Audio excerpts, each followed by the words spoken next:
KTU 2019 സ്കീമിൻ്റെ S1 S2ൻ്റെ basic electrical and electronic സബ്ജക്റ്റിൻ്റെ ഇലക്ട്രോണിക് സെക്ഷനിലെ 4th മൊഡ്യൂളിൻ്റെ തിയറിയാണ് നമ്മളിവിടെ ഡിസ്കസ് ചെയ്യുന്നത്. നമ്മുടെ ക്ലാസ്സിൽ നമ്മൾ ഫസ്റ്റ് പോർഷൻ തന്നെ ബേസിക് റെസിസ്റ്ററൊക്കെ ഡിഫൈൻ ചെയ്താണ്. നിങ്ങൾക്കറിയാം, റെസിസ്റ്ററിൽ ഫിക്സഡും ഉണ്ട്, വേരിയബിൾ റെസിസ്റ്ററും ഉണ്ട്. ക്ലാസ്സിൽ നമ്മൾ ഫിക്സഡ് റെസിസ്റ്ററൊക്കെ ഡിഫൈൻ ചെയ്ത് കഴിഞ്ഞു. നെക്സ്റ്റ് ടോപ്പിക്ക് വേരിയബിൾ റെസിസ്റ്ററാണ്. നമ്മുടെ റെസിസ്റ്റൻസ് വാല്യൂ നമുക്ക് അഡ്ജസ്റ്റ് ചെയ്യാൻ പറ്റുന്നവരെ നമ്മുടെ വേരിയബിൾ റെസിസ്റ്ററിൽ ഡിഫൈൻ ചെയ്യുന്നത്. നമ്മുടെ ഇക്വേഷൻ R=ρL/A എന്നാണ്, നിങ്ങൾക്കറിയാം. സോ നമുക്ക് നമ്മുടെ മെറ്റീരിയലിൻ്റെ ലെങ്ത്, അതല്ലെങ്കിൽ റെസിസ്റ്റിവിറ്റി റോയ്, അതല്ലെങ്കിൽ ക്രോസ് സെക്ഷണൽ ഏരിയ A, ഇതിലേത് ഫാക്ടറിനെ വേരി ചെയ്യിച്ചുകൊണ്ട് നമുക്ക് നമ്മുടെ റെസിസ്റ്റൻസ് വാല്യൂ വേരി ചെയ്യാൻ പറ്റും. ഞങ്ങളിവിടെ മെയിൻലി 3 ടൈപ്പ് വേരിയബിൾ റെസിസ്റ്ററാണ് കൺസിഡർ ചെയ്യുന്നത്. ഫസ്റ്റ് വൺ റിയോസ്റ്റാറ്റ് എന്ന് പറയുന്ന ഒരു 3 ടെർമിനൽ. നമുക്കിതിന് 3 ടെർമിനൽസാണ് ഉള്ളത്. 2 ഫിക്സഡ് ആയിരിക്കും, 1 വേരിയബിൾ ആയിരിക്കും. ഇതിൽ നമ്മളിപ്പോൾ 2 ടെർമിനൽ മാത്രം, 2 ഫിക്സഡ് ടെർമിനലിന് മാത്രം കൺസിഡർ ചെയ്യുകയാണെങ്കിൽ അതൊരു ഫിക്സഡ് റെസിസ്റ്ററായിട്ട് തന്നെ ആക്ട് ചെയ്യും. നമ്മുടെ തേർഡ് പിന്നെ ഒരു വേരിയബിൾ പോയിൻ്റ് ആണെന്ന് പറഞ്ഞു. ആ തേർഡ് ടെർമിനലിനെ നമ്മൾ മൂവ് ചെയ്യുകയാണെങ്കിൽ, ആ തേർഡ് ടെർമിനൽ മൂവ് ചെയ്യുമ്പോൾ നമുക്ക് എന്ത് ചെയ്യാൻ പറ്റും? നമ്മുടെ റെസിസ്റ്റൻസ് വേരി ചെയ്യിക്കാൻ പറ്റും. ഇനി സെക്കൻഡ് ടൈപ്പാണ് പൊട്ടൻഷ്യോമീറ്റർ. നമുക്ക് മാനുവലി അഡ്ജസ്റ്റ് ചെയ്യാൻ പറ്റുന്ന ഒരു 3 ടെർമിനലുള്ളൊരു വേരിയബിൾ റെസിസ്റ്ററാണ്. ഇതിൻ്റെ അഡ്ജസ്റ്റബിൾ വൈപ്പർ ഉണ്ടായിരിക്കും. അത് അഡ്ജസ്റ്റ് ചെയ്യുന്നതനുസരിച്ച് നമുക്ക് റെസിസ്റ്റൻസ് വാല്യൂ വേരി ചെയ്യാൻ പറ്റും. യൂഷ്വലി നമ്മുടെ ഓഡിയോ വോളിയം കൺട്രോളായിട്ടൊക്കെ നമ്മൾ യൂസ് ചെയ്യുന്ന ഈ പൊട്ടൻഷ്യോമീറ്ററാണ്. തേർഡ് വണ്ണാണ് നമ്മുടെ പ്രീസെറ്റ്. അതിൽ പ്രീസെറ്റ് എന്ന് പറയുന്നതിന് നമ്മുടെ പൊട്ടൻഷ്യോമീറ്ററിൻ്റെ എക്സാമ്പിളിലാണ് പറയുന്നത്. നമുക്ക് എപ്പോഴും ഫ്രീക്വൻ്റായിട്ട് നമുക്ക് വേരിയേഷൻസ് വേണ്ടാത്ത കേസിലൊക്കെ നമുക്ക് പ്രീസെറ്റാണ് നമ്മൾ യൂസ് ചെയ്യുന്നത്. അത് എപ്പോഴും ചെയ്യേണ്ടാത്ത എക്സാമ്പിളൊക്കെ പറയുന്നത് നമ്മുടെ TV റിസീവറിൽ, അതിലൊക്കെ നമ്മുടെ പ്രീസെറ്റാണ് നമ്മൾ യൂസ് ചെയ്യുന്നത്. നെക്സ്റ്റ്, ഇനി നമ്മൾ പഠിച്ച റെസിസ്റ്റൻസിൻ്റെ സ്പെസിഫിക്കേഷനാണ്. സ്പെസിഫിക്കേഷൻ എന്ന് വെച്ചാൽ നമ്മളതിന് ഏതൊക്കെ പോയിൻറ്റ്സാണ് പറയുന്നതെന്ന്. ഫസ്റ്റ് വൺ റെസിസ്റ്ററിൻ്റെ വാല്യൂ എത്രയാണെന്ന് സ്പെസിഫൈ ചെയ്യുന്നതാണത്.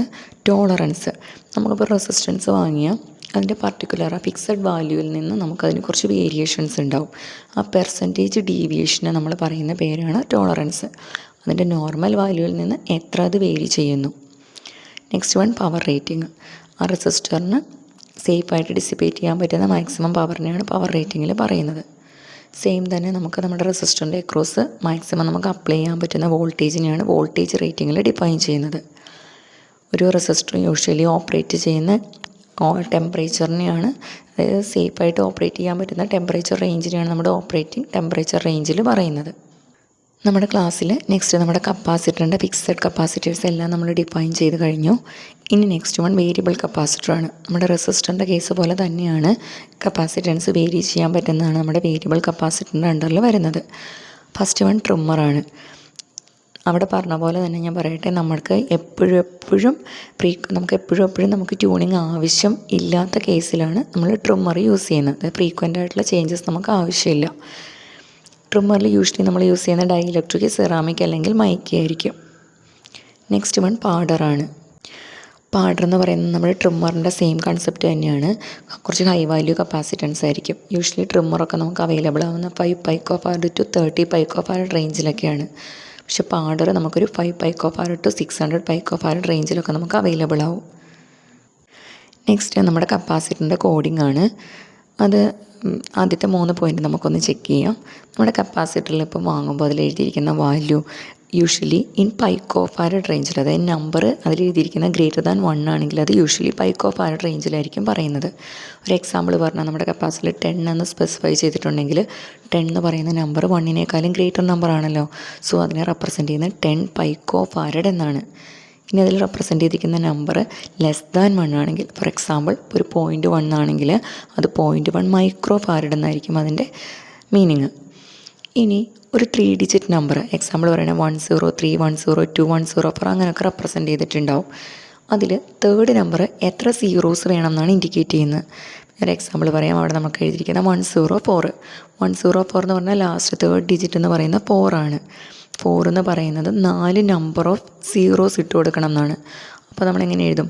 10ന് ശേഷം 4 സീറോസ് എഴുതും. അത്രയും പൈക്കോഫാരഡ് ആണെന്നാണ് അതിൻ്റെ മീനിങ്. ഇപ്പം നമ്മളീ പറഞ്ഞ 3 നമുക്ക് ന്യൂമറിക്കൽസിലൊക്കെ നമുക്ക് ഷോർട്ട് ക്വസ്റ്റ്യനിലൊക്കെ ചിലപ്പോൾ എക്സാമ്പിൾ ചോദിക്കും 104 എന്നുള്ളതിൻ്റെ കപ്പാസിറ്റൻസ് വാല്യൂ എഴുതാൻ പറഞ്ഞാൽ നിങ്ങളോട് ചോദിക്കും. അടുത്തത് 3 എന്ന് പറയുന്നത് നിങ്ങൾക്ക് ലെറ്റേഴ്സ് വന്നാൽ കെ എന്ന് പറയാം, എം അങ്ങനെ വന്നാൽ ഇത് റെപ്രസെൻറ്റ് ചെയ്യുന്നതാണ് നെക്സ്റ്റ് തന്നിരിക്കുന്നത്. നമ്മുടെ റെസിസ്റ്ററിന് പറഞ്ഞ പോലെ തന്നെ കപ്പാസിറ്ററിനും നമുക്ക് ബേസിക് സ്പെസിഫിക്കേഷൻസ് ആണ് അവിടെ തന്നിരിക്കുന്നത്. നെക്സ്റ്റ് നമ്മുടെ ഇൻഡക്ടറിൻ്റെ കേസിൽ വേരിയബിൾ ഇൻഡക്ടറുണ്ട്, വാല്യൂ വേരി ചെയ്യാൻ കഴിയുന്ന നമ്മുടെ വേരിയബിൾ ഇൻഡക്ടറിൽ പറയുന്നത്. അതിൽ തന്നെ ടാപ്പ് സ്വിച്ചിങ് ഉണ്ട്. അതാണ് ഫസ്റ്റ് വൺ ആ ഫിഗർ കാണിച്ചിരിക്കുന്നത്. ആ ഫിഗറിൽ നിങ്ങൾക്ക് അറിയാം നമ്മൾ ടാപ്പിങ്സ് കൊടുത്തിട്ടുണ്ട്. ഈ ടാപ്പിങ്സിനനുസരിച്ച് ഇത് സ്വിച്ച് ചെയ്യുന്നതനുസരിച്ച് നമുക്ക് ഇൻഡക്റ്റൻസ് വേരി ചെയ്യാൻ പറ്റും. നെക്സ്റ്റ് നമ്മൾ ഇൻഡക്റ്റൻസ് വേരി ചെയ്യാൻ വേണ്ടി ഒരു മൂവബിൾ കോറാണ് ഇൻസേർട്ട് ചെയ്തിരിക്കുന്നത്. കോറിൻ്റെ മൂവ്മെൻറ്റിനനുസരിച്ചും ഇൻഡക്റ്റൻസ് വേരി ചെയ്യാൻ പറ്റും. സിമിലാർലി ഇൻഡക്ടറിൻ്റെ സ്പെസിഫിക്കേഷൻസും ജസ്റ്റ് ഒന്ന് നോക്കി വയ്ക്കുക. ഇനി നെക്സ്റ്റ് ട്രാൻസിസ്റ്ററിൻ്റെ കോൺഫിഗറേഷൻസ് ആണ്. ക്ലാസ്സിൽ നമ്മൾ കോമൺ എമിറ്ററിൻ്റെ കോൺഫിഗറേഷനും അതിൻ്റെ ഇൻപുട്ട് ക്യാര, ഔട്ട്പുട്ട് ക്യാര, എക്സ്പ്ലനേഷൻസ്, കറണ്ട് ഗെയിന്, റിലേഷൻഷിപ്പൊക്കെ നമ്മൾ ക്ലാസ്സിൽ പ്രൂവ് ചെയ്താണ്. കോമൺ എമിറ്റർ ചെയ്ത പോലെ തന്നെ നെക്സ്റ്റ് കോൺഫിഗറേഷനാണ് കോമൺ ബേസ് കോൺഫിഗറേഷൻ. കോമൺ ബേസിൽ നമ്മൾ ഇൻപുട്ട് അപ്ലൈ ചെയ്യുന്നത് എമിറ്ററിലും, എമിറ്റർ ബേസ് ജംഗ്ഷൻ്റെ ഇടയ്ക്ക് ഇൻപുട്ടും കളക്ടർ ബേസ് ജംഗ്ഷൻ്റെ ഇടയ്ക്ക് നമ്മൾ ഔട്ട്പുട്ടും ആയിരിക്കും പ്രൊവൈഡ് ചെയ്യുന്നത് കേട്ടോ. ഇതിൽ ഇൻപുട്ട് ക്യാര വരയ്ക്കുമ്പോൾ ഇൻപുട്ട് കറണ്ടും വോൾട്ടേജും തമ്മിലാണ് ഗ്രാഫ് പ്ലോട്ട് ചെയ്യുന്നത്. കോമൺ എമിറ്റർ ചെയ്ത പോലെ തന്നെ ഇവിടുത്തെ input current I, voltage VB ഇവർ തമ്മിലായിരിക്കും ഗ്രാഫ് പ്ലോട്ട് ചെയ്യുക. സിമിലർലി ഔട്ട്പുട്ട് ക്യാര IC വേഴ്സസ് VCB ആയിരിക്കും പ്ലോട്ട് ചെയ്യുന്നത്. അടുത്ത ടോപ്പോളജിയാണ് കോമൺ കളക്ടർ. കോമൺ കളക്ടറിൽ നമ്മൾ കളക്ടർ ടെർമിനലിൽ ഇൻപുട്ടിനും ഔട്ട്പുട്ടിനും കോമൺ ആയിട്ടായിരിക്കും കണക്ട് ചെയ്യുന്നത്. സോ യൂഷ്വലി ബേസിനെ ഇൻപുട്ട് സൈഡിലേക്കും എമിറ്ററിനെ ഔട്ട്പുട്ട് സൈഡിലേക്കും നമ്മൾ കണക്ട് ചെയ്യും. കോമൺ കളക്ടർ ടോപ്പോളജിയുടെ ഏറ്റവും വലിയൊരു അഡ്വാൻറ്റേജ് എന്ന് പറയുന്നത് ഇൻപുട്ട് ഇമ്പിഡൻസ് ഭയങ്കര ഹൈയും ഔട്ട്പുട്ട് ഇമ്പിഡൻസ് ഭയങ്കര ലോയും ആയിരിക്കും. യൂഷ്വലി ഇമ്പിഡൻസ് മാച്ചിങ്ങിനൊക്കെ വേണ്ടിയിട്ടാണ് ഇത് യൂസ് ചെയ്യുന്നത്. അതാണ് നമ്മളിവിടെ തന്നിരിക്കുന്നത്.